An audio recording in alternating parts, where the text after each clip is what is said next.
Olá, você que nos acompanha aqui no canal do Instituto Brasil Israel. Como em toda sexta-feira, estamos com a jornalista Daniela Kresh para comentar sobre os principais assuntos da semana em Israel. Quero pedir para você deixar o seu like aqui no vídeo, a sua inscrição aqui em nosso canal, ativar o sininho, também o seu comentário aqui embaixo, já que é muito importante a participação da audiência do YouTube aqui no Expresso, interagindo, comentando, fazendo perguntas. A gente fica muito feliz aqui em ver a interação do público nos comentários. Na semana passada, né, Dani, a gente falou um pouco no nosso último programa em torno de um assunto só, que era o acordo de cessar-fogo e a primeira rodada de libertação dos reféns israelenses, que ia acontecer no domingo. Essa troca, né, de reféns israelenses em Gaza desde o 7 de outubro por prisioneiros palestinos aconteceu no domingo. A gente vai comentar um pouquinho dela. Mas amanhã, a gente grava esse Expresso aqui na sexta-feira, amanhã, no sábado, parece que mais reféns israelenses devem ser libertadas, né? Os nomes de 4 reféns mulheres que o Hamas disse que vai libertar amanhã foram divulgados há poucos momentos, poucos minutos antes da gravação do vídeo, e Israel está novamente em tensão para saber quem são essas meninas, primeiro, essas mulheres, e se realmente elas serão libertadas, e acho que, para além de tudo, em que estado de saúde essas mulheres estão, né? Pois é, né? A gente falou muito na sexta-feira passada sobre como é que seria o acordo de cessar-fogo e realmente a devolução, né, de 33 reféns nessa fase. São 3 fases, a primeira fase são 33 reféns, e que na primeira semana, a primeira e na segunda semana seriam praticamente só mulheres, e realmente no domingo foram as primeiras 3 reféns, 3 mulheres civis. No final das contas, uma delas não era civil, mas ela conseguiu esconder, Israel conseguiu esconder bastante na verdade, ela estava atuando como soldada, que ela estava, né, ainda como soldada. Sabe que aqui em Israel é obrigatório, né, o serviço militar, então essa linha entre soldadas e civis é um pouco tênue às vezes. Então as 3 mulheres que foram soltas na semana passada, no domingo, uma de 24 anos, outra de 28, outra de 31, e elas foram. Israel realmente passou o dia inteiro com todo mundo sem respirar até saber que elas já tinham sido libertadas. Imagino que quem está vendo aqui talvez tenha visto algumas imagens, mas eu quero ainda passar algumas, um momento em que elas viram e que elas encontraram as mães delas. E eu queria que você colocasse, né, esse momento que essas 3 primeiras reféns, jovens de 24, 28 e 31 anos, encontraram as mães delas no hospital.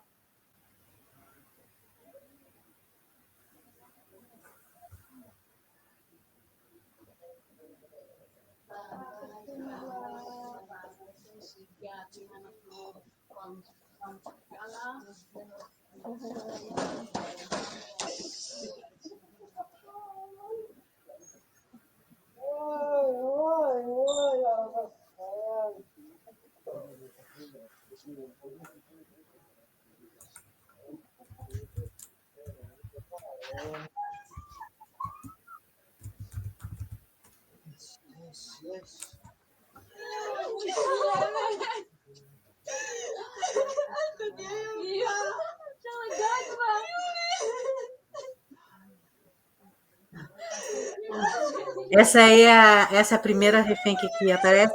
Ela se chama Emily Damari, e ela estava no kibbutz Parasa, e ela é também britânica. Ela que perdeu 2 dedos, né?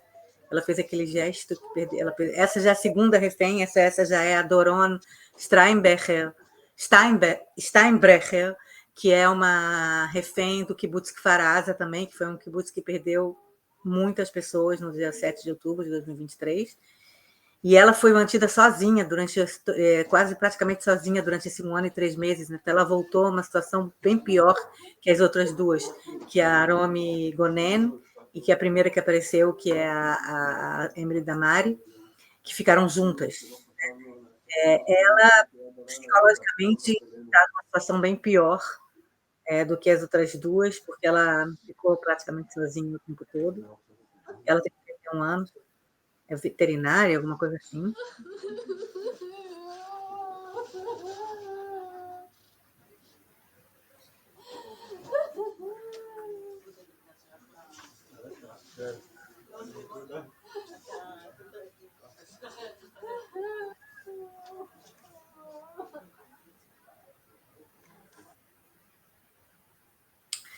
Então, não dá para não se emocionar vendo essas imagens e como elas voltaram. Teve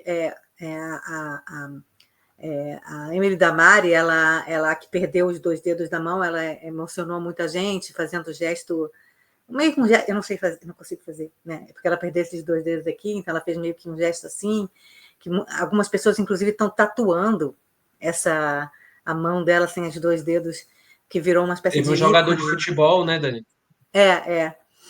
Então, quer dizer, e ela voltou com parece com um otimismo, uma maneira, mas cada um leva de uma maneira, né? Cada um volta de uma maneira, e certamente todas elas com problemas ou com situações psicológicas e médicas também, que a gente vai saber aos poucos, a gente não vai saber imediatamente, mas os médicos disseram que elas estão suficientemente bem fisicamente, que elas podiam encontrar com a família, podiam encontrar com amigos e tudo.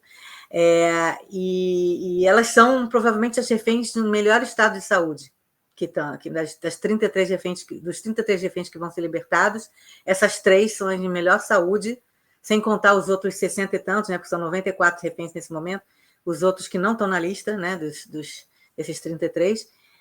O Hamas, de propósito, libertou essas 3 mulheres primeiro, para, né, fazer aquele teatro de que, como elas são, óbvio, elas estão bem, viu só, como elas foram bem tratadas.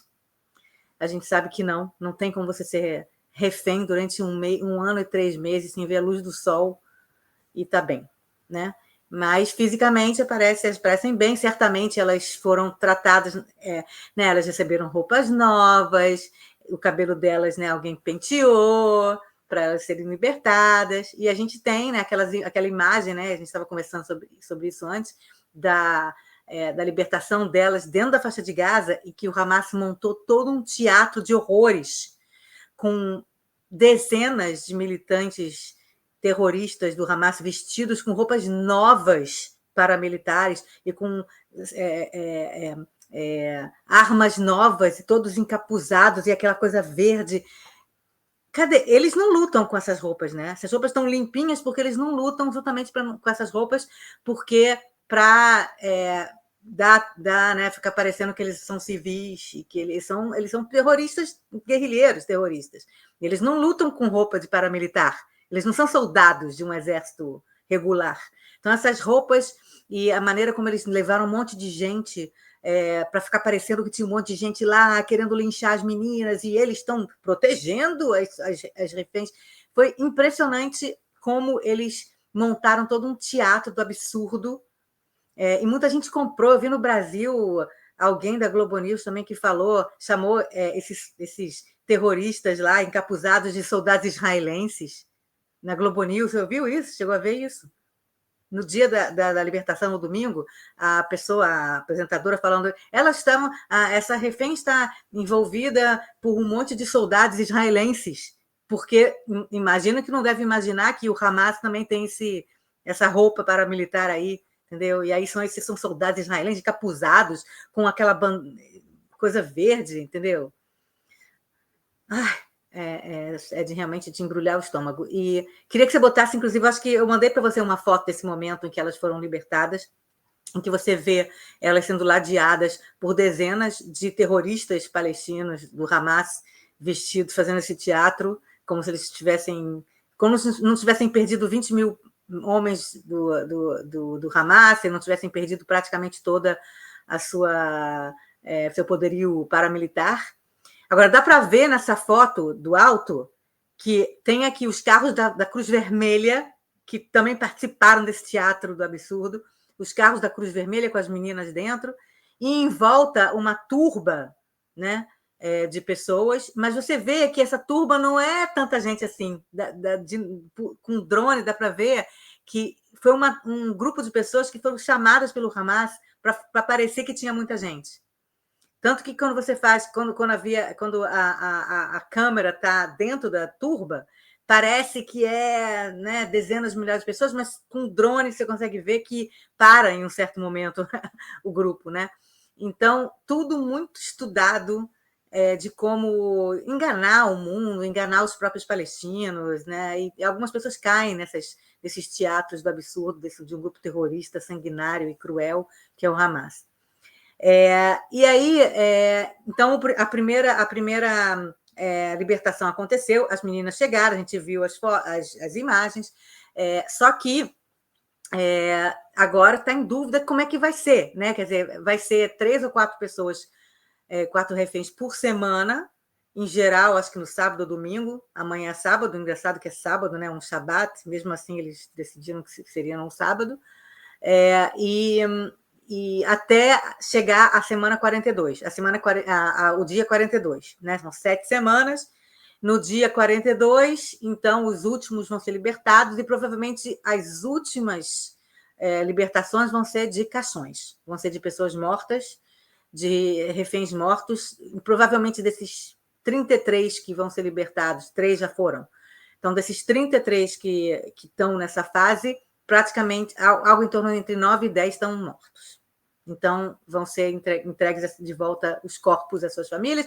Obviamente, o Hamas não diz quem está vivo e quem está morto. Eles, inclusive, tinham que, pelo acordo, divulgar uma lista essa semana, dizendo quem está morto e quem está vivo. Não divulgaram. E agora, a gente está vivendo nesse momento, no momento que eu estou gravando, eu estou até tentando, botei aqui meu telefone para ver se tem alguma novidade, porque a gente está gravando aqui. E o Hamas enviou a lista dos 4 reféns que, pelo esquema, pelo acordo, o Hamas tem que mandar 24 horas antes da libertação o nome das pessoas que vão ser libertadas no dia seguinte. E o Hamas é menos de 24 horas, né? Mas eles, enfim, disseram que iam enviar a lista e enviaram uma lista de 4 mulheres, tá? Pelo acordo, o acordo é muito minucioso. Quem é primeiro, quem é segundo, que lugar está, não sei o que. É muito minucioso, apesar de que Israel, enfim, exige que o Hamas realmente entregue a lista de quem eles realmente vão libertar. Mas o acordo, ele diz assim, primeiro as mulheres civis. Então, na semana passada, a gente viu 3 mulheres civis. Falei que uma que não era bem civil, mas 3 mulheres civis. E sobraram 2 mulheres civis que ficariam nessa segunda parte, nessa segunda libertação, com mais 2 soldadas jovens, soldadas observadoras, soldados que estavam na fronteira observando o que estava acontecendo na faixa de Gaza, que foram as primeiras, inclusive, a ver o que estava acontecendo no 7 de outubro e tentaram avisar para os seus comandantes, tentaram falar, eles estão vindo aqui, eles estão invadindo Israel. Ninguém deu a menor bola para elas, e elas foram as primeiras, na verdade, a ser mortas, muitas foram mortas e sequestradas. Então, tem 4 que ainda estão, 5 dessas soldadas que estão ainda na faixa de Gaza. Então, seriam 2 civis e 2 dessas soldadas observadoras novinhas, 18, 19 anos, elas estavam praticamente há poucos meses no exército. Só que uma, nem Israel está exigindo e nem está nessa lista de ser das primeiras mulheres civis, apesar de ser uma mulher civil, que é a Shiri Bibas. A Shiri Bibas é a mãe daqueles 2 meninos ruivos que ficou meio icônico depois do 7 de outubro. 2 meninos, o Ariel, de 4 anos, Ariel Bibas, e o Kfir Bibas, um neném de 9 meses de idade, neném, o sequestrado mais novo da história, sei lá. E por que Israel não está exigindo que ela seja libertada nessa segunda leva? E por que nem se fala do nome dela? Porque provavelmente todo mundo meio que já sabe disso, apesar de que eu não tenho confirmação pessoalmente, mas provavelmente, pelo que se sabe, as informações que Israel tem, ela não está mais viva. Nem ela e nem os filhos, nem o Kfir e Ariel, os meninos, os ruivinhos. Tá? Então, ela não está nem entrando nessa lista dessa segunda leva. Tá? E então, a única mulher civil que sobrou e que se sabe, né, que está viva é uma menina chamada Arbel Yahud, tá? que foi sequestrada também de um dos kibbutzim, e ela não está sendo mantida no cativeiro do Hamas. Ela está sendo mantida no cativeiro da Jihad Islâmica. Jihad Islâmica é um outro grupo terrorista que concorre com o Hamas na faixa de Gaza, pelos corações e mentes, mas ele é menor que o Hamas. E ele é oposição ao Hamas, digamos assim, né, porque é concorrente, né, mas também é um grupo terrorista igual. E alguns grupos terroristas, não só o Hamas, entraram em Israel no dia 7 de outubro, junto com a turba de 6.000 pessoas, e também sequestraram. E então essa Arbel Yahud foi parar nas mãos de alguém da Jihad Islâmica. E aí o Hamas não tem um controle sobre o que a Jihad Islâmica faz.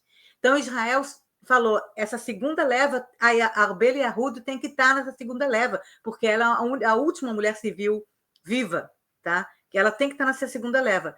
Só que não sei qual é a problemática do Hamas com a Jihad Islâmica, se a Jihad Islâmica não está exigindo alguma coisa do Hamas, porque sabe que Israel está exigindo que ela seja libertada. Então, talvez esteja querendo fazer uma coisa meio... Tá bom, eu liberto essa aqui, mas Hamas me dá um ministério. Sei lá, alguma coisa lá, me dá um dinheiro aí, entendeu? Ou alguma coisa assim. Tanto que a lista que o Hamas acabou de divulgar, que eu ainda não sei totalmente, há boatos de quem são as mulheres que vão ser libertadas amanhã, não tem a Arbel Yahud. Então, esse que está sendo o problema nesse momento. O problema é que a lista dessas 4 tinha que ser encabeçada pela Arbel Yahud e ela não está. E mais 3 das 5 observadoras que ainda tem. E parece que o nome que a Arbel Yahud não está na lista. Então, é por isso que nesse momento ainda está um impasse. Provavelmente, quando vocês vão ver esse vídeo, provavelmente vocês vão ser mais inteligentes do que eu, mas é isso que está levando a um impasse, que nesse momento Israel tem a lista das 4 que vão ser libertadas amanhã, mas não está ligando para as famílias para avisar, não está divulgando essa lista oficialmente, e provavelmente deve estar reclamando lá, junto com o Qatar, junto com os mediadores, que essa lista não é aceitável, que tinha que ser primeiro a Arbel Yahud, e não sei o que vai acontecer. Não sei se o Hamas vai dizer, não, a gente semana que vem liberta ela, amanhã a gente tem essas aqui estão disponíveis nesse momento para ser libertadas, entendeu? E aí eu queria que você botar a foto do que está circulando de quem são as que vão ser libertadas amanhã. Eu não tenho certeza. Provavelmente vocês saberão melhor quando vocês virem esse vídeo se está certo ou não essa lista. Mas é a lista que provavelmente seria a lista de amanhã. Essas 4 são soldadas, quer dizer, elas não são civis, elas são aquelas que eu falei, as observadoras, soldadas observadoras, e elas todas têm 18, 19 anos, 20, talvez agora, porque ficaram 1 ano e 3 meses na faixa de Gaza. A primeira se chama Karina Arayev, a segunda, Daniela Gilboa, a terceira, a Naama Levi, e a quarta, a Liri Albag. A Daniela Gilboa, que é a segunda em cima, com a roupa branca, né, assim com a mão aqui, de rabo de cavalo, a Daniela Gilboa, ela, para mim, é meio esquisito, porque os boatos e houve vários rumores de que ela estaria morta, que ela não estaria viva. Então, eu vou ficar muito feliz de que a Daniela Gilboa volte viva, porque na minha cabeça ela não estava mais viva. A Naama Levi, que é a que está a primeira embaixo com uma camiseta branca, ela é aquela que ficou muito famosa sendo levada pelo Hamas no dia 7 de outubro com a calça ensanguentada, que ficou famosíssima essa imagem dela sendo levada pelas mãos, assim, amarrada com a calça toda ensanguentada. Teve até muita gente que fez teatrinho sobre isso em vários lugares do mundo, fingindo refazendo essa imagem, né, dela com a calça ensanguentada. E a última, a Liri Albag, também, todo mundo conhece esses nomes. Já há 1 ano e 3 meses as pessoas conhecem parece que é parte da família de todo mundo, porque todo mundo conhece o nome delas. Né? Elas são... Fora isso, teve várias imagens, teve vários vídeos que o Hamas divulgou delas sendo sequestradas, ensanguentadas. Enfim, então elas são bem icônicas aqui, e a gente tem fica com a esperança de que elas sejam libertadas. Em troca delas, serão libertados 120 presos palestinos, numa chave de 30 presos por mulher, né? Esses presos, eles são presos de um nível mais alto do que os presos que foram libertados na semana passada, que foram mais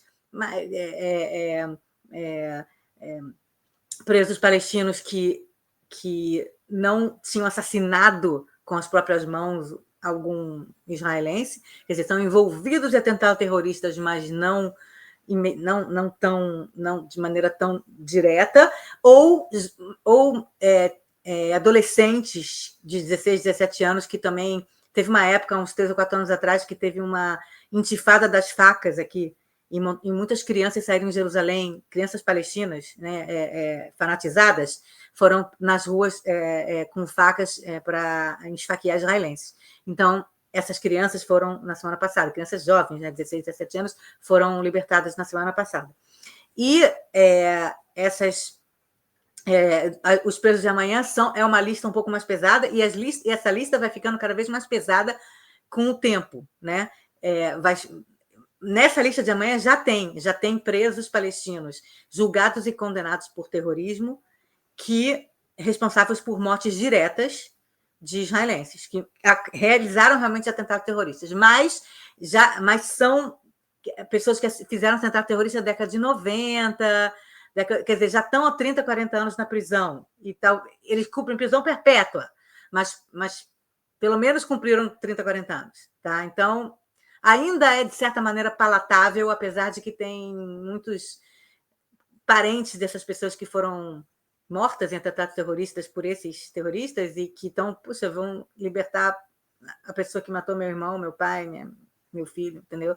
Mas tem alguns desses parentes que dizem, não, a gente é a favor mesmo assim que liberte, porque é mais importante trazer de volta os reféns, né? Os reféns. Então, tudo bem, vai libertar o cara que matou minha mulher, ou minha mãe, ou meu filho há 30 anos atrás, mas tudo bem, é por uma boa causa, então tudo bem, liberta. Só que aos pouquinhos o nível desses presos vai ficar cada vez mais alto e vai ser cada vez mais difícil para os israelenses engolirem essa libertação deles.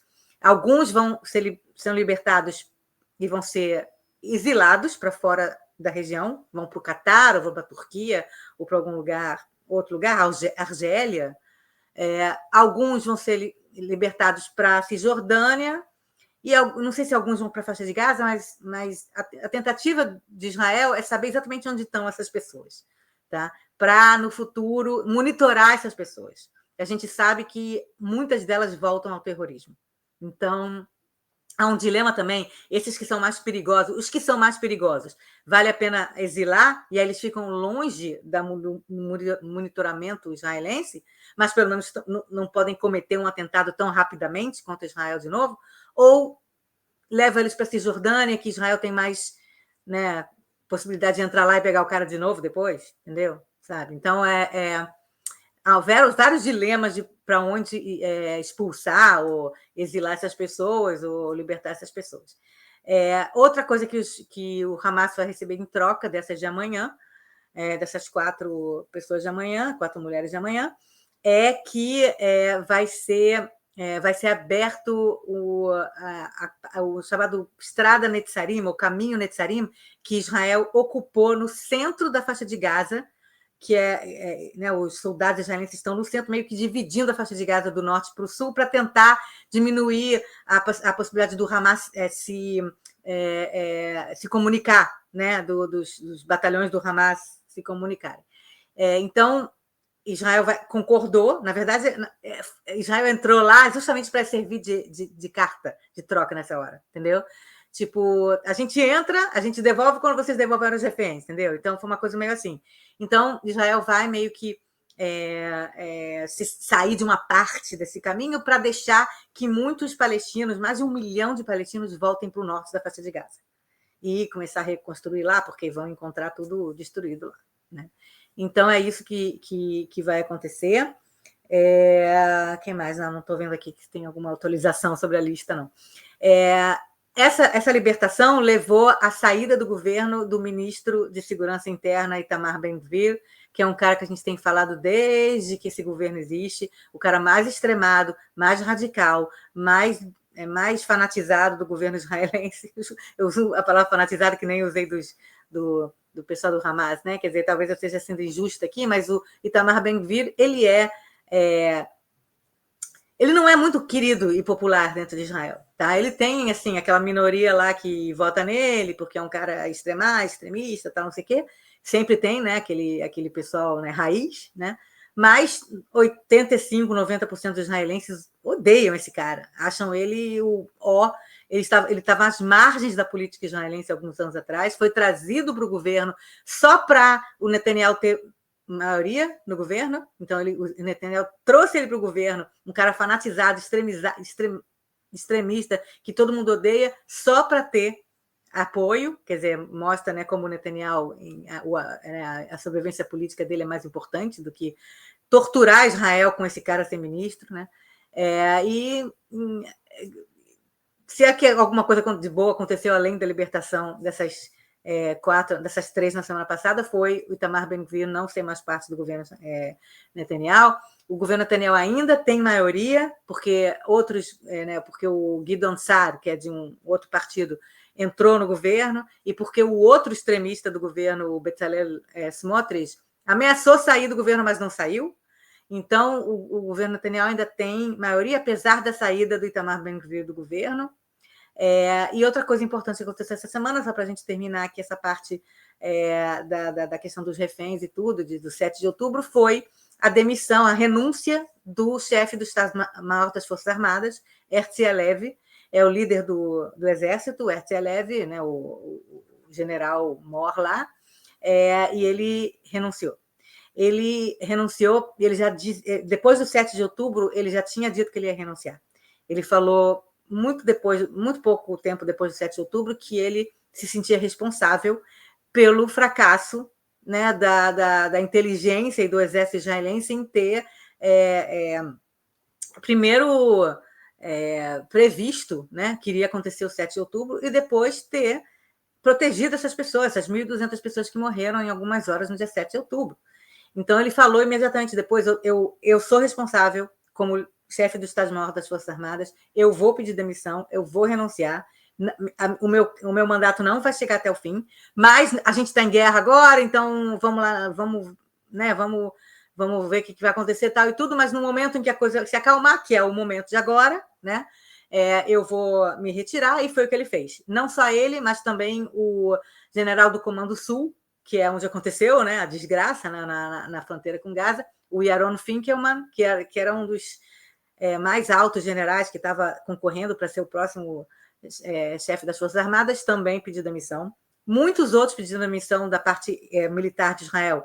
O Aharon Haliva, que era o diretor da divisão de inteligência do Exército, pediu demissão em abril do ano passado.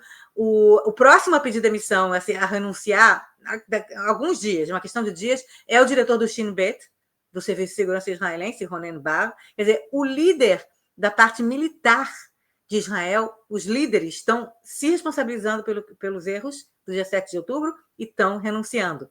Cadê os líderes políticos? Os líderes políticos não estão nem aí, não estão se responsabilizando e não estão renunciando. Entre eles, Benjamin Netanyahu. Benjamin Netanyahu era o primeiro-ministro no dia 7 de outubro. A culpa pelo 7 de outubro para os israelenses, na cabeça dos israelenses, não é só da cúpula militar, é da cúpula política também. E o Netanyahu, ele por muitos anos, a gente sabe que ele, justamente porque ele tinha, né, ele não gosta da autoridade palestina, ele fortaleceu o Hamas com dinheiro, ele deixou o Qatar mandar dinheiro todo mês para o Hamas por anos, porque ele queria criar uma divisão interna entre os palestinos, entre a autoridade palestina e o Hamas, entre Cisjordânia e Gaza. Netanyahu, eu não estou dizendo isso só porque eu acho. Teve uma pesquisa de opinião que 83% dos israelenses querem uma comissão parlamentar de inquérito, inclusive os que votam no Likud, do partido do Netanyahu. Quer dizer, está claro na cabeça dos israelenses que Netanyahu também tem que se declarar responsável pelo que aconteceu. Pelo menos dizer essas palavras: eu sou responsável pelo que aconteceu. E ele não disse isso. Nem disse isso e muito menos pensou em renunciar. E o tempo todo ele usou a cúpula militar e seus ministros como bode expiatório. Durante 1 ano e 3 meses ele falou: a culpa é do exército, a culpa é dos militares, a culpa foi deles. Sendo que a gente sabe que o Herzl Halevi, alguns dias antes do 7 de outubro, tentou falar com o Netanyahu para avisar: olha, alguma coisa está acontecendo lá, pode ser que aconteça alguma coisa, e o Netanyahu não quis encontrar com ele. Quer dizer, então você tem aí uma responsabilidade conjunta da cúpula militar e política. Mas, como sempre, aqui em Israel, a cúpula militar é muito mais responsável do que a cúpula política. Novamente, eu sei que é difícil para brasileiros entender isso. O exército aqui, eu já falei isso 50 vezes aqui no Expresso, o exército aqui não é o exército brasileiro, não é aquela coisa golpista e exército golpista que fica pintando árvore, não é. Exército israelense é outra coisa, é um exército do povo, é um exército com pessoas de nível, tá? Não é uma carreira assim só para quem, enfim, não conseguiu fazer outra coisa, então vai lá. Eu não sei como é que é a carreira no Exército Brasileiro, mas aqui em Israel é outro nível, outra coisa. É completamente diferente, né? Não tem nada. Então, e o Herzl Halevi, eu não sei se eu mandei uma foto do Herzl Halevi, acho que eu mandei uma foto do Herzl Halevi e do Aaron Winkelmann, não mandei não? Mandei? Como mandei? Esse Herzl Halevi... Tava bloqueado, não mandou não, mas eu não mandei coloco. não, deixa pra lá. Então tá, ele Mas é um eu tenho cara aqui. sisudo, e é um cara sério, ele é um cara que o New York Times fez uma matéria com ele há algum tempo atrás, chamando ele de general filósofo, porque ele lê livros, porque ele é super inteligente, porque ele é super não sei o quê, e ele quando ele fala com um hebraico de alto nível, ele é uma pessoa de alto nível, inclusive muitas pessoas ficaram até tristes que ele se responsabilizou e renunciou, apesar de entenderem que é realmente responsabilidade dele e entenderem o que ele fez e acreditarem que o que ele fez foi bem, esse cara. Hoje em dia, se você pegar uma foto dele, parece que está 50 anos mais velho que isso, porque na renúncia dele, ele falou: eu nunca, até o resto da minha vida, não vou esquecer do 7 de outubro, está na minha cabeça e eu acordo pensando nisso, vou dormir pensando nisso, e todas as mortes que aconteceram naquele dia é culpa minha. Quer dizer, então, ele envelheceu 20 anos nos últimos 1 ano e 3 meses e ele se responsabilizou e renunciou, né? Que é o que ele tinha dito que ele ia fazer, e ele fez como um cara que tem... E esse é o Finkelmann, o Aaron Finkelmann, o outro, o careca, tá? É o chefe do Comando Sul. Tá? Então, essas duas pessoas que eles são honrados, eles são pessoas de alto nível, e eles se responsabilizaram, falaram: a gente errou, então a gente vai sair. Não se pode dizer o mesmo de nenhum político do governo israelense. Tá? Então, E essa semana fizeram muitos cortes de imagens e de vídeos com Netanyahu há 10 anos atrás, em 2014, ou há 20 anos, na época do Ehud Olmert, quando o Ehud Olmert era primeiro-ministro, e também houve umas escaramuças com o Hamas, e o Netanyahu indo para a televisão falando: ele é culpado, o primeiro-ministro tem que se responsabilizar por coisas que acontecem e tem que renunciar. É fácil quando fala do outro, né? Ele mesmo, Netanyahu, não vai fazer isso nunca. Vai chover muito no dia que ele falar: sou responsável e renuncio. Então, é isso que está acontecendo nesse momento aqui. Vamos esperar, né, para ver o que vai acontecer, como é que vai ser a libertação dessas 4 mulheres amanhã, se vai ter a Bela Yehud ou não. De qualquer maneira, são 4 mulheres que a gente vai ficar muito feliz de ver de volta. Vamos ver se vai ter teatro do Hamas de novo, como é que isso vai acontecer. Vai ficar todo mundo de novo sem respirar até ver as 4 meninas abraçando as mães.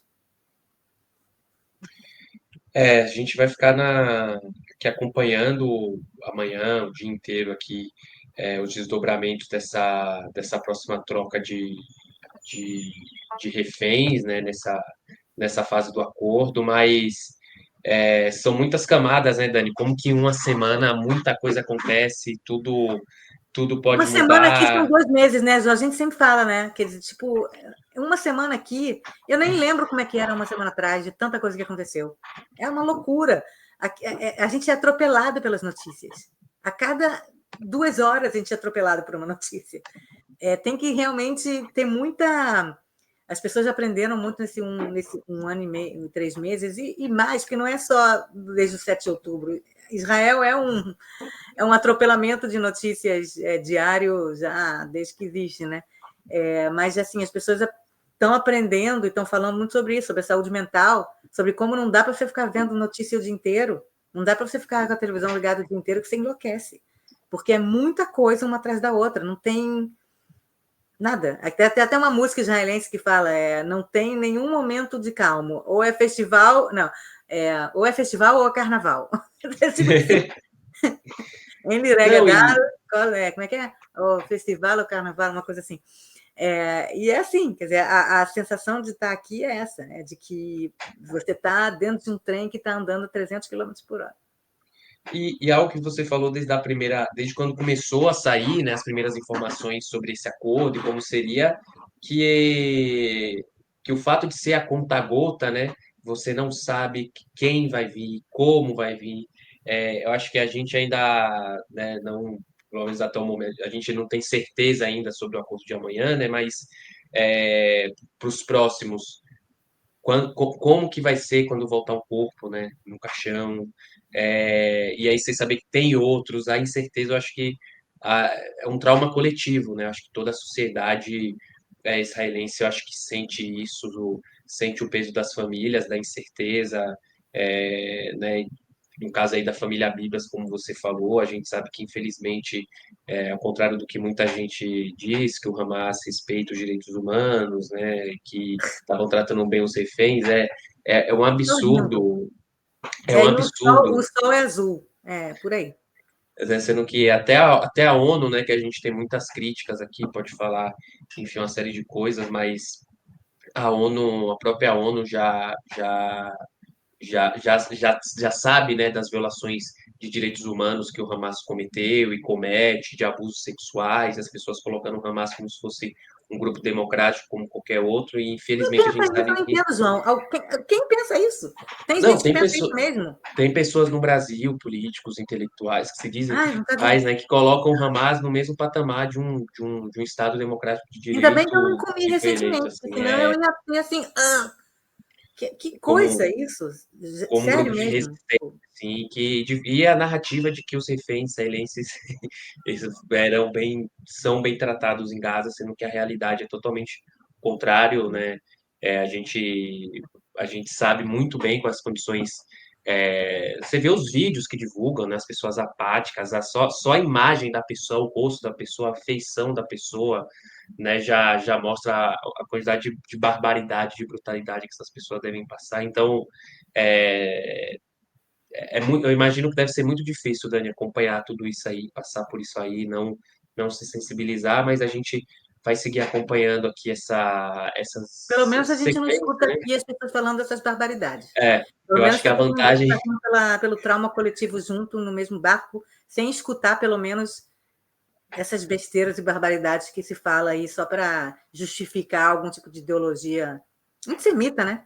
Então, fica difícil. Ainda bem que, pelo menos isso, a gente tem aqui todo mundo no mesmo barco. igual um amigo meu fala, às vezes eu queria ser surdo e analfabeto, assim, para não ter contato com as coisas que a gente acaba esbarrando, e, né, e é isso, não são pessoas necessariamente que se comportam em outros pontos da vida como fundamentalistas e extremistas, né? São pessoas que em outras questões colocam como democratas ou justificam, mas especificamente, o mais engraçado é isso, especificamente no tange a Israel, Hamas, e esse conflito faz uma passação de pano, como se diz hoje em dia, para justificar barbaridade, atrocidade, assassinato, estupro, e muitos outros crimes terríveis, né? Então, amanhã aqui no IB a gente vai seguir acompanhando, né, em todos os canais aí no Instagram. A Dani provavelmente aí vai gravar ou fazer alguma coisa, caso tenha algo aí mais urgente, nos nossos canais do WhatsApp, aqui no YouTube também, e lá no nosso Instagram, qualquer momento, caso você esteja assistindo nessa sexta-feira, então amanhã a gente vai seguir acompanhando aí como que vai ser essa libertação das reféns, né? Será que o Hamas vai fazer o show ali de novo? A gente não sabe, mas a gente vai seguir aqui acompanhando e com olhos bem atentos. Dani, entrando no segundo assunto dessa edição do Expresso, né? A gente também vem falando já há um tempo, que é em relação ao Donald Trump. Na segunda-feira foi a posse do Trump nos Estados Unidos, um dia depois da primeira fase do acordo de libertação dos reféns entre Israel e o Hamas. E ele voltou, né, à Casa Branca, à presidência americana, com discursos e ordens que chocaram todo mundo, inclusive metendo o Brasil aí em todos os discursos e situações aí que ele falou. E aí, queria saber como que os israelenses reagiram à volta de Trump. Também é uma polêmica que aconteceu, que é o gesto do seu melhor amigo, que também faz parte do governo agora, do Elon Musk, né? Repercutiu aí em Israel. Ah, claro, né? Imagina. É, realmente, a volta do Trump, de certa forma, eu sinto que as pessoas reagiram aqui de uma maneira diferente do que no Brasil, né? Eu vou tentar explicar. Quer dizer, eu não estou justificando, não, estou tentando explicar. A gente sabe que o Trump assinou, né, já assinou uma série de ordens executivas, né, para tirar a cidadania de imigrantes que nascem né, de filhos de imigrantes que nascem nos Estados Unidos, deu clemência aos manifestantes de 6 de janeiro, né, os que entraram lá no Capitólio, quer dizer, fez um montão de coisa, falou que agora só é menino ou menina, enfim, aquelas coisas que realmente é um absurdo, e os israelenses entendem que é um absurdo e concordam, quer dizer, os israelenses que não são de extrema-direita ou que não concordam com o que o Trump diz, mas, mas de certa forma, eu não vi aqui uma reação da maneira como eu vi no Brasil, por exemplo, né? nas imprensa, nas pessoas falando e tal. Por dois motivos. Primeiro, os israelenses estão num outro momento, né? Meio de cessar fogo, esperando refém chegar, e acabou de ter guerra, e não sei o que, não sei o que. De certa forma, é menos importante no dia a dia dos israelenses se o Trump está lá, se o Trump não está, o que está falando, o que está fazendo. Então, meio que não tem essa coisa visceral, não vejo essa coisa visceral tanto, nem entre os jornalistas e a imprensa. Tá? E o segundo motivo, que, enfim, também faz parte desse primeiro, é que eu acho que tem uma coisa meio de... Eu não diria que é síndrome de Estocolmo, mas é alguma coisa do tipo assim, não vamos falar mal de maneira tão clara do Trump e do Elon Musk também, daqui a pouco eu vou falar do Elon Musk, porque eles estão ajudando a gente nesse momento. Porque ele está nas mãos deles muitas coisas que estão relacionadas à libertação dos reféns. O Trump, na verdade, a chegada do Trump ao poder foi um dos catalisadores dessa... E talvez o catalisador maior desse cessar-fogo que a gente está vendo agora. Que não é só a libertação. Se você, enfim, é a favor ou acha que os palestinos injustiçados tal e tudo, também por causa da posse do Trump, os palestinos têm o cessar-fogo deles agora, entendeu? Quer dizer, você não tem ataques israelenses na faixa de Gaza. Quer dizer, então, tudo bem, ele é tosco, ele fala essas coisas e é absurdo e tal, não sei o quê, mas, de certa forma, ele fez uma pressão tão grande para os dois lados, tanto o Hamas quanto o Israel, que ele conseguiu essa coisa cessar-fogo. É claro que o governo Biden também, as duas administrações trabalharam juntas para esse acordo chegar aonde chegou hoje, né? Quer dizer, você teve o pessoal da equipe do Biden trabalhando junto com o pessoal da equipe do Trump, apesar de todo, né,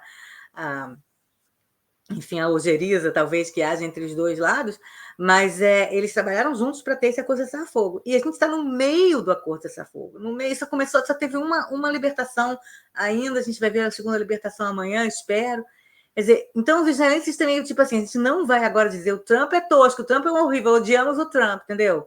nem a imprensa de esquerda, sabe? É uma coisa meio de vamos, a gente precisa dele agora. A gente precisa dele para esse acordo sair do papel. Tem isso também.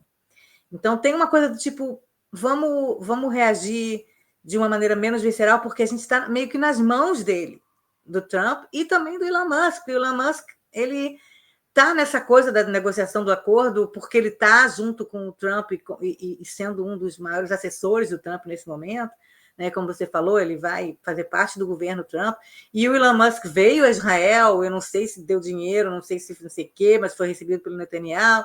Então, eu sinto que há uma coisa do tipo, ok, ele voltou, está fazendo e está falando aquelas coisas, né? E que provavelmente os Estados Unidos vai novamente viver aqueles 4 anos de trem de notícias, né? de atropelamento de notícias diárias também, porque, de novo, né? Da época do Trump, a gente lembra no Brasil da época do Bolsonaro. Realmente, você tem que contar até 1000, né? Que o Trump voltou, mas vamos esperar esse momento, porque uma coisa boa... É engraçado, porque eu estava ouvindo hoje o podcast da Yonit Levi, né, que eu sugiro a todos que entendem inglês, escutem, né, o podcast é Unholy, com a Yonit Levi e um jornalista britânico, menos conhecido no Brasil, mas é muito legal. E ela estava falando, a gente tem que saber que vai conviver na nossa cabeça o Trump misógino, o Trump não sei o quê, o Trump faz contra imigrantes, o Trump não sei o quê, e o Trump que está falando em favor dos reféns israelenses. Né? Inclusive, eu queria que você botasse aí uma parte de um vídeo sobre, depois da posse do Trump, ele fez um outro discurso depois, e ele recebeu reféns israelenses, inclusive a Noa Argamani, muito famosa, não sei o quê, vestidos com faixas amarelas, e ele subiu ao palco e falou os reféns, e coitados, e não sei o quê, e blá, blá, blá. Tudo bem que ele instrumentalizou esses reféns aí, falando que ele vai libertar também os reféns de 6 de janeiro, entendeu? Ele também fez uma comparação absurda com esses reféns e os presos depois do 6 de janeiro, mas ele deixou e subiu ao palco reféns israelenses e famílias de reféns israelenses pedindo pela volta de seus entes queridos. Quem da administração Biden faria isso? Quem? E aí o Trump foi lá e abraçou todo mundo e quem é esse cara aí? Não sei, nem sei quem é. Desculpa, escrevam abaixo quem é esse cara aí. Mas então você tem aí, vai tudo, essas coisas convivem na cabeça, entendeu? Tipo, esse é o Trump, que é um cara é o Trump, né? Mas olha só o que ele está fazendo em prol dos reféns israelenses. Ele até falou bastante, falou da refém que foi libertada sem os dedos, que é um absurdo, que foi libertada. A Noa Argamani ali, é a Noa Argamani no fundo, né, Dani? A Noa Argamani atrás. É claro que o Trump meio que instrumentalizou esses reféns e usou eles para dar, né, para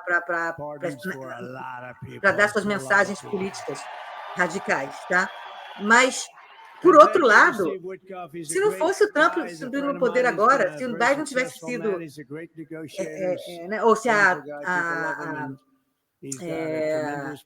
o nome da vice-presidente lá que concorreu, esqueci. A Kamala. Se a Kamala Harris tivesse sido eleita, talvez esse acordo de cessar-fogo não tivesse saído.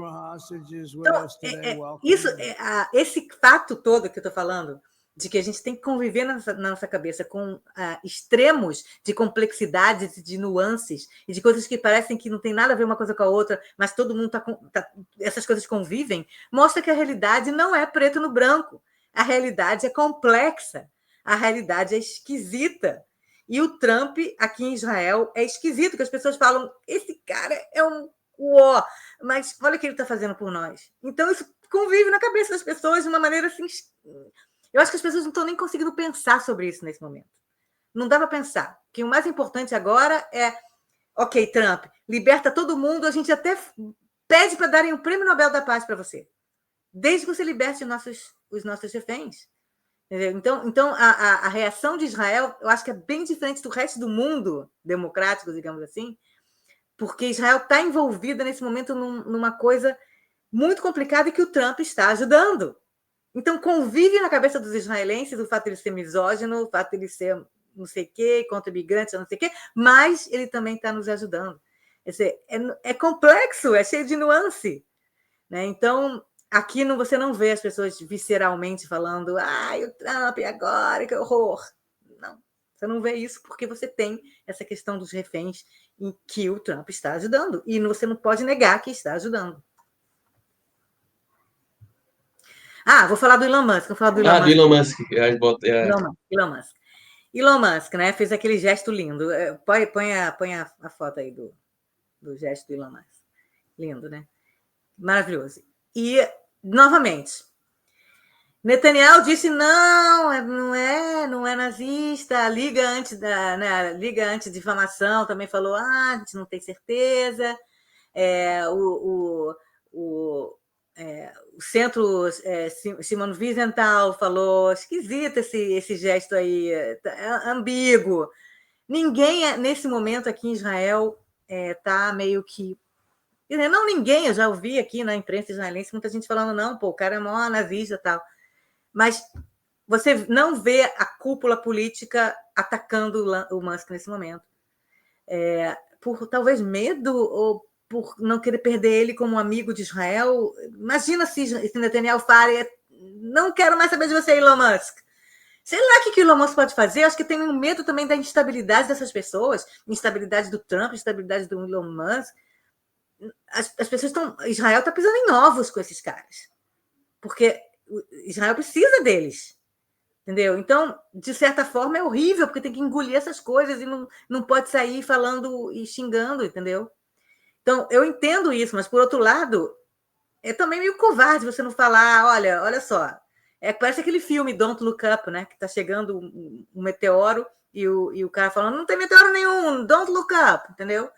Então, é mais ou menos isso, don't look no que ela está fazendo aí, no que não é verdade que ele está fazendo um gesto nazista. Sei lá, é muito esquisito, novamente, entra nessa coisa da nuance e da dificuldade que os israelenses têm nesse momento de criticar o novo governo Trump, incluindo o Elon Musk. Né? Eu tinha visto um negócio no X, né, que eu achei bem interessante, que era você pode criticar o gesto do Elon Musk, mas você também pode agradecer ao Trump por ter se mobilizado e ter libertado os reféns e ter feito essa pressão, né, que uma coisa Exatamente. não anula a outra, mas como você bem comentou, né, Dani, todas as camadas de complexidade e dilemas e o preço Completamente a pagar, né? muita gente pode ser antissemita e ir a favor de Israel. Vai entender. Mas tem muita gente que é antissemita no mundo e é a favor de Israel. Por vários motivos, porque tem aquela coisa meio cristã, aquela ideia de Israel como um Estado contra o islamismo e um Estado cristão também. Então você pode. Algumas pessoas podem conviver na cabeça delas, novamente, nessa coisa das nuances, ser antissemita e ser a favor de Israel. Quer dizer, As pessoas então, não têm dimensão quando a gente fala que, por exemplo, a questão LGBT aí em Israel é muito tranquila. Aqui você anda por Tel Aviv, você vê casais gays com filho, né, lésbicas com filho, que não é vai que é falar isso muito para mais um seguro. evangélico pró-Israel. Entendeu? Eu já falei com alguns evangélicos pró-Israel sobre isso, e as pessoas dizem na mentira. O que você está falando é mentira. Não é assim. Então as pessoas É, também fazem don't look up do outro lado, entendeu? Quer dizer, tem todo mundo tem seu don't look up, né? Quer dizer, todo mundo não quer acreditar em alguma coisa, porque ideologicamente está tão certo, está tão claro, está tão preto no branco na sua cabeça, que você não quer ver as nuances, não quer ver o outro lado. Né? igual a música do Racionais, qual mentira eu vou acreditar, né? Você escolhe ali, não olha, é o don't look up ali, uma mentira que você acredita ou se nega, ou uma verdade que você se nega a acreditar, né? Então, é muito difícil, né, estar num lugar aí, eu acho que de qualquer israelense, eu acho que independente do espectro político, eu acho que é uma situação muito delicada, as coisas não são simples e infelizmente, hoje, nessa lógica de redes sociais, né, as pessoas querem simplificar o debate, colocar. Se você tem pensa a economia de um jeito, então você está nessa caixinha, se você pensar questões da sociedade de um jeito, você está nessa caixinha, sendo que entre o preto e o branco existe aí uma infinidade de cores, né? As coisas são muito mais complexas, e não tem como dizer, né? Não tem como negar que, apesar do Biden ter militarmente ter ajudado Israel, ter colocado o porta-aviões Ter lá, vindo a Israel depois do 7 de outubro, o Biden foi excelente para Israel. Os israelenses amaram o que o Biden fez. mas a impressão que fica é que em relação aos reféns, né, não ao acordo, né, mas a representação dos reféns e dar voz, né, acho que dentro da própria sociedade americana, acho que ficou um pouco escondido aí a impressão, pelo menos que Por dá, causa né? de vários setores dentro do Partido Democrata, que são claramente anti-Israel e alguns antissemitas. Não que não tenha no setor, né, do Partido Republicano antissemitas também. A gente, felizmente ou infelizmente, tem antissemita de todos os tipos, né? Mas realmente você não viu, depois de um certo momento, o Partido Democrata, não o Biden, não o Biden, mas o Partido Democrata, muitos setores do Partido Democrata deram as costas para Israel, certamente, pelo menos no discurso, né? Talvez não na ação verdadeira, mas no discurso, né? O que não vai faltar aqui agora, né, como você me falou, a gente falar do Trump, né? Provavelmente aí Israel vai voltar nos holofotes de novo, a questão dos reféns, né? Dentro da própria campanha do Trump, aí, Israel já estava num debate, então provavelmente esse assunto aí e outros vão continuar rendendo, a gente vai, né, volta e meia aí trazer, comentar aqui no Expresso, né? Então, sem sombra de dúvidas, vai ter muito pano para manga aí nesses próximos 4 anos de governo Trump. E Dani, entrando no último assunto, né, dessa edição do Expresso, falar algo que tem a ver com a guerra, tem a ver com o 7 de outubro, mas também é de arte, de cultura, né? A gente sempre gosta de falar aqui de cinema, de música, de teatro, de literatura, apesar do momento difícil, mas a gente sempre que pode estar comentando e trazendo aqui no Expresso. Mas falar um pouquinho sobre o Eurovisão, né, o Eurovision de 2025, foi um tema que a gente comentou bastante também no ano passado, e o Val Rafael vai representar Israel na edição 2025 do festival, do Eurovision, né? Os israelenses escolheram, né, uma sobrevivente do Festival de Música Nova para representar o país no maior evento musical do mundo, que é o Eurovision. E aí, Dani, eu queria que você falasse um pouquinho aqui pra gente quem que é ela, né, a Yuval Rafael, e como ela deve ser recebida. Eu acho que tem muita coisa envolvendo isso. A gente viu ano passado os protestos, as mobilizações que teve, né, os inúmeros casos de antissemitismo. E esse ano tem um diferencial aí que é uma sobrevivente do atentado à Nova, né? Pois é, né? Vamos ver como é que os manifestantes anti-Israel vão se manifestar. Engraçado que esse ano vai ser na Basileia, na Suíça, onde teve o primeiro encontro sionista, né? O sionismo, a Organização Mundial Sionista foi criada na Basileia. Então, vamos ver como é que vai ser essas nuances todas, já que a gente está falando de nuances. E eu queria hoje, porque a gente também está sem muito tempo agora, mas a gente depois volta a falar um pouco mais de todos esses aspectos, mas quem conhece o Expresso, quem acompanha a gente sabe que eu amo o Eurovision, o Eurovisão, é Trash TV, da melhor categoria. Ano passado a gente falou bastante da Eden Golan, né, que acabou ficando em quinto lugar, muito bom, de 40 países, 42 países, ficar em quinto lugar foi muito bom, apesar de todas as manifestações contra ela, da segurança que ela teve que não pôde sair do hotel e não sei o quê, e manifestações contra Israel, e as vaias que ela recebeu da plateia. Mesmo assim, ficou em quinto lugar, acho que em primeiro ou segundo lugar no voto popular. Quer dizer, então, tem muitas nuances também nessa votação do Eurovision, né, que é um festival de música europeu, mas que inclui também a Austrália, que inclui Israel e alguns outros países. Então, esse ano, a Yuval Rafael, eu ia até pedir para você passar o vídeo dela dando depoimento, mas vamos deixar para lá, depois eu coloco ela cantando, deixa eu contar. Ela foi uma sobrevivente, ela é uma sobrevivente do Festival Nova, ela estava naquele Festival Nova junto com amigas, e ela saiu correndo quando começaram os tiros, tá, não sei o quê, e ela, junto com as amigas, entrou num bunker. Desses bunkers, esses miguniotes que a gente chama migunit, são bunkers que ficam no meio da estrada, justamente para evitar quando tem ataques terroristas vai botando ela aqui. Dos ataques terroristas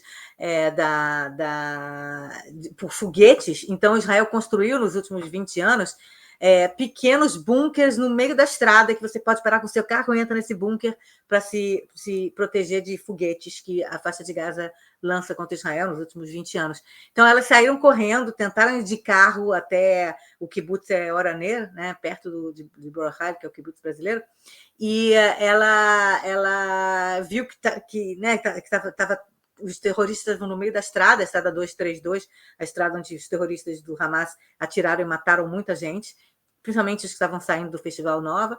Então, ela e as amigas delas entraram num bunker, num desses bunkers, é pequenininho, e desses bunkers cabe, sei lá, no máximo, sei lá, 20 pessoas. Só que tinham 50 pessoas nesse bunker, é muito pequeno. Eu aqui no Expresso mostrei esse bunker para vocês também, quando eu fui lá, faz alguns meses, e eu mostrei imagens dentro desse bunker, e ela estava nesse bunker. Das 50 pessoas que entraram nesse bunker, 12 sobreviveram. E ela é uma das 12 pessoas que sobreviveram. Ela sobreviveu se fingindo de morta por 8 horas.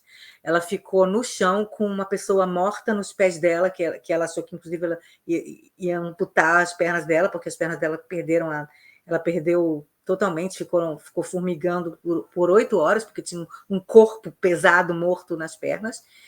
Tinha uma menina com a cabeça morta também no ombro dela, e ela ficou 8 horas se fingindo de morta, porque os terroristas do Hamas, eles iam e voltavam.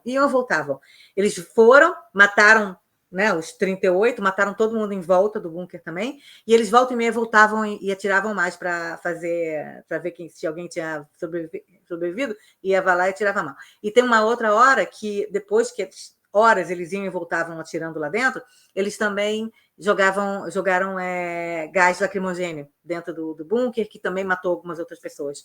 E ela conseguiu sobreviver essas 8 horas até chegar ao exército israelense, né? Quer dizer, é incrível que demorou 8 horas para o exército israelense chegar para resgatar essas pessoas. Ela foi uma das 12 que saíram vivas desse bunker, e ela foi no último, ela tem 24 anos, né? E ela foi nesses últimos 1 ano e meio pelo mundo contando a história.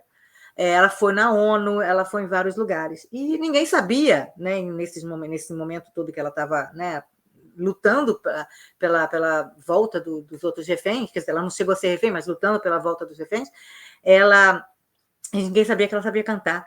E aí teve esse programa, que chama o programa a Estrela, a Próxima Estrela, que é o programa que escolhe quem vai ir para a Eurovisão, quem vai ser a representante ou o representante de Israel nesse festival de música, né, nessa competição de música da Europa. E é como se fosse um The Voice, né? Mas é só o prêmio não é dinheiro, o prêmio é você ir ser representante de Israel no Eurovisão. E ela foi. E aí ela cantou uma música que fez todo mundo chorar, que é uma música, acho que da Demi Lovato, em que ela fala Where is everyone? Please anyone? Que meio que mostra como ela ficou 8 horas.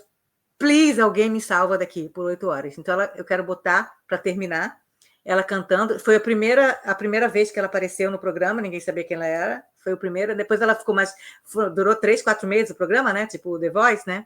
No final ela ganhou essa semana, mas essa foi a primeira participação dela e as pessoas nem sabiam que ela sabia cantar, né? E nem sabiam quem ela era, na verdade. Aos pouquinhos as pessoas foram entendendo quem ela era. Queria que você botasse aí, mas a gente termina essa edição do Expresso. מפחדת כי היא כאילו לא שרה.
Eu acho que a gente pode parar por aqui. Se vocês quiserem colocar o nome dela, Yuval Rafael, na internet, a gente pode deixar aqui embaixo também o link para essa música inteira dela cantando. E é isso, desejar boa sorte a ela. A gente, aos pouquinhos, até chegar ao Eurovision, que vai ser em maio, a gente fala um pouco mais, porque a música ainda não foi escolhida e tudo, e a gente vai dando atualizações, porque eu adoro esse assunto, e vamos ver como é que ela realmente vai ser recebida na Basileia, na Suíça, como representante de Israel depois dessa guerra toda. Talvez até maio as coisas tenham acalmado mais, e aí não haja tantas manifestações como foi no ano passado, mas eu duvido. Eu acho que ela vai enfrentar a mesma coisa que a Eden Golan enfrentou, e vai ter que ter muita coragem e muita resiliência. Se vou usar minha carteira de músico aqui de formado em artes para dizer que eu achei o timbre dela melhor do que da Eden Golan do ano passado. É mesmo? É, eu achei a voz dela mais potente, assim, um timbre mais bonito, mas é gosto, né? Eu brinco, né? Sempre que eu vou elogiar algum artista, eu brinco com os amigos, falo Sabe da qual minha música que ela carteirada, cantou no assim. final, que ela ganhou? Ela Qual? cantou Dancing Queen do ABBA. Só que ela cantou devagar, então ela cantou You are the dancing queen. Uma coisa meio tipo dançando no Festival Nova, né? Aham. Ela cantou, ficou muito bonito, muito bonito. Não, achei assim a voz dela bárbara, fica aqui a torcida, acho que tem uma simbologia, né, Dani, muito importante de ser na Basileia, né, onde foi organizado o primeiro congresso Congresso sionista. sionista, então a gente fica aqui na torcida por ela, com certeza até a final do Eurovisão aqui a gente vai comentar, né, todo mundo que acompanha aí sabe que a Dani é fanzaça aí desse festival, e fica aqui a nossa torcida, né. Com isso, a gente vai chegando ao fim dessa edição do Expresso Israel. Quero agradecer a Dani aqui por trazer as atualizações para a gente, por comentar esse momento histórico, mas também delicado em Israel, né? Que vai seguir aí por mais 5 semanas dessa fase aí de libertação dos reféns, né? A gente fica aqui numa expectativa e desejando que, apesar de saber que é difícil que todos os reféns voltem com vida, então agradecer a Dani aqui por comentar, atualizar, agradecer também a você que chegou até o final aqui dessa edição do Expresso Israel, pedir para você deixar o seu like aqui no vídeo, a sua inscrição no nosso canal, comentário aqui embaixo também, compartilhar com amigos e familiares no Facebook, no X, também nos grupos e canais do WhatsApp, e até sexta-feira que vem. Um abraço, tchau, tchau. Tchau, gente.